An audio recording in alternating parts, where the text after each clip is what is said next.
Olá, bom dia, graça e paz. Tudo bom com você? Estamos completando mais um livro da Bíblia e um livro especial que é o último livro do Velho Testamento, o livro do profeta Malaquias, aqui no capítulo 4, né? E é interessante que Malaquias é um livro muito precioso, fala sobre temor, fala sobre honra, fala sobre como devemos servir a Deus, como devemos nos comportar e a expectativa que nós devemos ter. E não seria diferente nessa conclusão.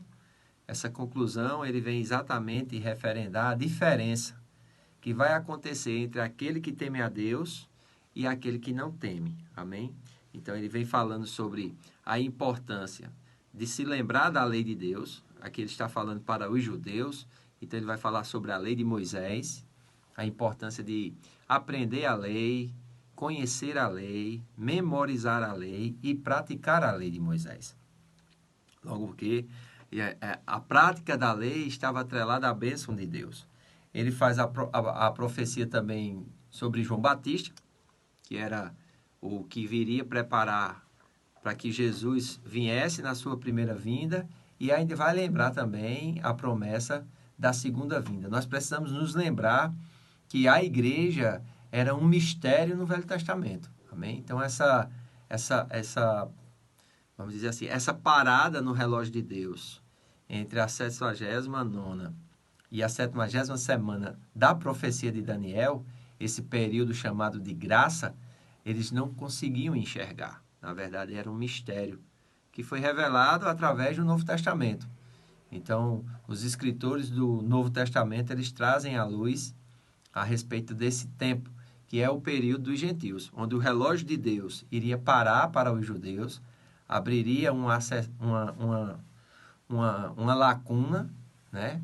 Que chamada esse período de graça, amém? Onde os gentios também seriam alcançados.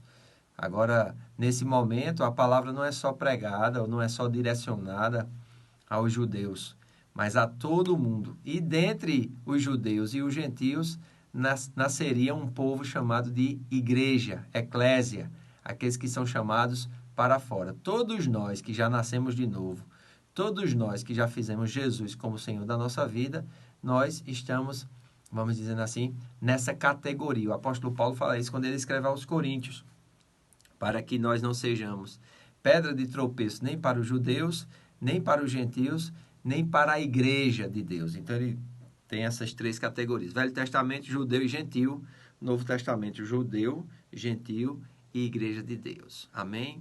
Então que nós possamos entender, e aqui nós completamos, né, essa parte de hoje na explicação do texto. Amém? Vai se seguir o período intertestamentário, né? Um período de aproximadamente aí 430 anos. Amém? Então é bem interessante o que nós vamos observar nesse período intertestamentário, tá bom? Então, se você tem interesse em conhecer mais das Escrituras, amém? Você vai ver que esse período, a Bíblia não relata, mas a história traz, falando a respeito dos impérios que sucederam, né? O babilônico.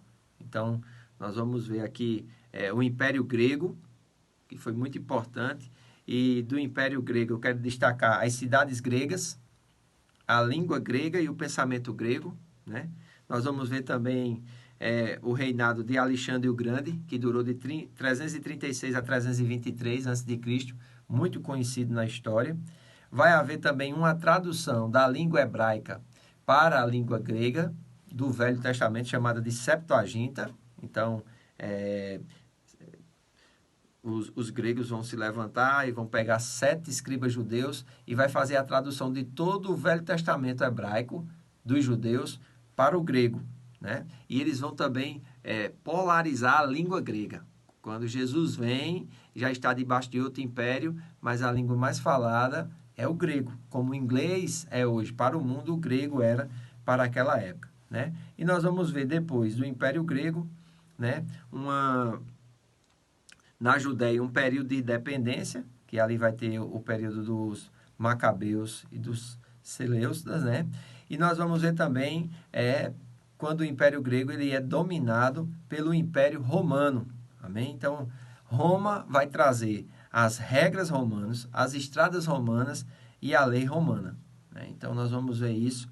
É bem interessante para que todo o mundo esteja preparado para a vinda do Messias. Amém? Então, durante a ditadura de Júlio César, né, nós vamos ver de 46 a 44, antes de Cristo. Amém? E nós vamos ver a vinda de Jesus. Amém? Então, quando nós vamos começar a ler o Novo Testamento. E eu creio que será de grande bênção as realidades que nós vamos estar aprendendo a respeito do Novo Testamento.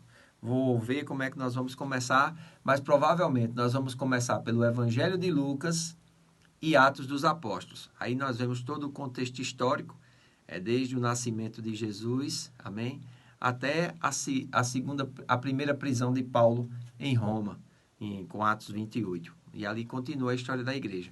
Dentro desses livros, nós vamos estar alocando as cartas paulinas, as epístolas gerais e também o livro de Apocalipse, que é a revelação dos últimos dias e da eternidade futura. Amém?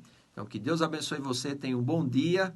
Segunda-feira, um dia de trabalho abençoado, que Deus possa renovar as tuas forças para que você possa ter vitalidade, felicidade e muita motivação para trabalhar hoje na presença do Senhor. Um grande abraço, Deus abençoe, um bom trabalho.